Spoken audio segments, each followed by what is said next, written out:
రాష్ట్రం ఒకరి బలిదానం మీద జరిగింది. త్యాగాలు లేకుండా ఏమీ జరగదు. ఒకరి ఆయన తల్లి మన భార్య బిడ్డను పోగొట్టుకొని ఎందుకు చేయాల్సి వచ్చింది అంటే మనందరి కోసం చేసిన వ్యక్తి. తనని దాటి ఆలోచించేవాడు. తన కుటుంబం కాదు, ఇది నా కుటుంబం అని జగమంతా తన కుటుంబం అనుకున్న మహానుభావుడే. తనను దాటి ఆలోచిస్తేనే మహానాయకుడు అవుతాడు. తన కుటుంబాన్ని దాటి, తన పరిసరాల్ని దాటి, తనది అని దాటి వచ్చినవాడే మహానాయకుడు అవుతాడు. అలాగే ఈరోజు మనకి ఆయన స్ఫూర్తిని మాకు క్యాబినెట్లో వివరించి చెప్పి మమ్మల్ని అందరినీ ఉత్తేజపరిచి ఆయన చేసిన త్యాగాల్ని మాకొకసారి మరోమారు గుర్తు చేసి మా అందరికీ ఒక బాధ్యతని గుర్తు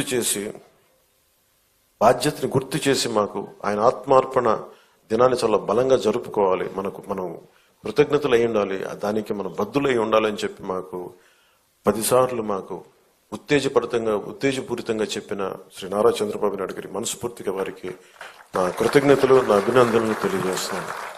ఎందుకంటే కంటిన్యూటీ ఆఫ్ మెమరీ లేకపోతే ఏమైపోతుందంటే తల్లిదండ్రులు కూడా మర్చిపోతాము.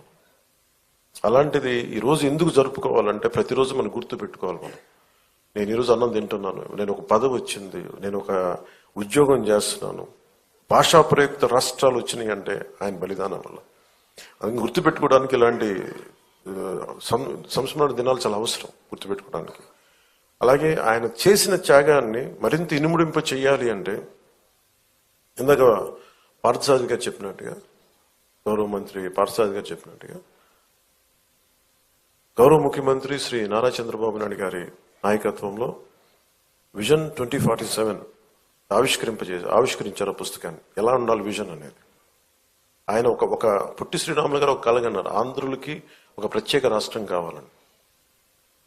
నందమూరి తారక రామారావు గారు తెలుగు ప్రజలను ఎప్పుడు కూడా మద్రాసులు అంటే నేను తెలుగువాడిని సగర్వంగా చెప్పి, తెలుగువాడు కాళ్ళ ఎగరేసుకున్న తెలంగాణలో ఉన్న ఎక్కడున్నా సరే మాకంటూ ఒక ఉనికి ఉందని ఆత్మగౌరవాన్ని చాటి చెప్పిన మహానుభావులు శ్రీ ఎన్టీ రామారావు గారు.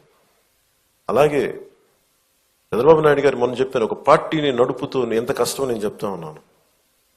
ఆయన మనుగడ సభలో చెప్పాను, చాలా కష్టం ఒక పార్టీని నడపడం. ఒక 5 కోట్ల మంది, ఇన్ని కోట్ల మంది ప్రజల తాలూకు జీవితాన్ని నిర్దేశించే పాలసీలు తీసుకురావడం చాలా కష్టం, కంకణబద్దులై ముందుకు తీసుకెళ్ళడం కష్టం.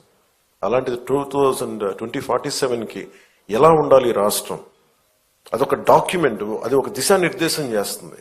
ఇలాంటి అవకాశాలు ఉన్నాయి, ఎంత పెట్టుబడి పెట్టబోతున్నాం, లేదంటే మనం నేచర్ ఫార్మింగ్ ప్రకృతి వ్యవసాయం చేస్తున్నాం, లేదంటే ఇన్ని ఉద్యోగాలు కల్పించబోతున్నాం, లేదంటే ఇలాంటి మన టూరిజంలో ఇలాంటి ఆలోచనలు ఉన్నాయి. ఇవన్నీ ఏం చెప్తున్నాయి అంటే ఎవరైనా అందిపుచ్చుకోవచ్చు అని. దీనికి ఒక కులం లేదు, ఒక మతం లేదు, ఒక ప్రాంతం లేదు. ఏ జిల్లాలైనా సరే, మనకున్న 26 జిల్లాల్లో కూడా కులానికి, మతానికి, ప్రాంతం లేకుండా ఎవరి సమర్థత ప్రతినిధి మీరు పెంపొందించుకుంటే ఈ అభివృద్ధిలో భాగస్వామ్యం కావచ్చని చెప్పేది డాక్యుమెంట్. అది దానికి ఎవరు విమర్శిస్తున్నారని ఎవరన్నా నాకు అనుకుంటే ఇలాగే విమర్శించారు ఆయన. 1990లో కూడా విజన్ 2020 ఏంటి అర్థం లేదనేది అందరికీ కనిపిస్తే వాళ్ళు మహానాయకులు ఎందుకు అవుతారు. ఆయనకి కనిపించింది రాళ్లలో రప్పలో ఒక మహానగరాన్ని సైబరాబాద్ వచ్చింది, దానిలో కొన్ని లక్షల మంది. మన రాష్ట్ర విభజనకి సర్ప్లస్ బడ్జెట్ వచ్చేంత స్థాయికి ఒక క్యాపిటల్ పట్టుకెళ్ళింది.